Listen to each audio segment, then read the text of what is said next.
Welcome to Luca and Miguel. Enjoy the video. You start by confirming the LMC version and locating the config file.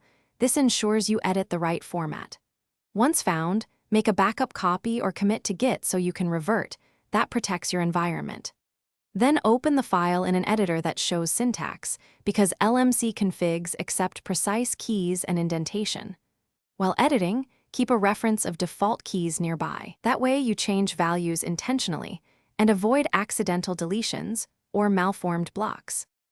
You now modify the core sections. Auth, endpoints, and logging are usually first.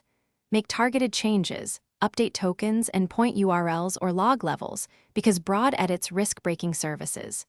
Use the correct data types, booleans, integers, and quoted strings where the schema requires them. Otherwise, LMC will reject the config.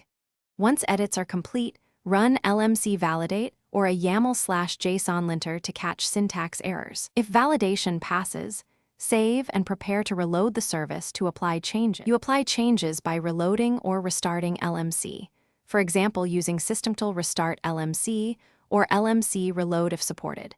This enacts configuration updates. Then verify by checking runtime logs with journoctl LMC or LMC logs to confirm successful startup and that new values took effect. If you see errors, revert to the backup copy immediately and compare diffs to pinpoint the problematic change. This isolates the failure and lets you correct the specific key without.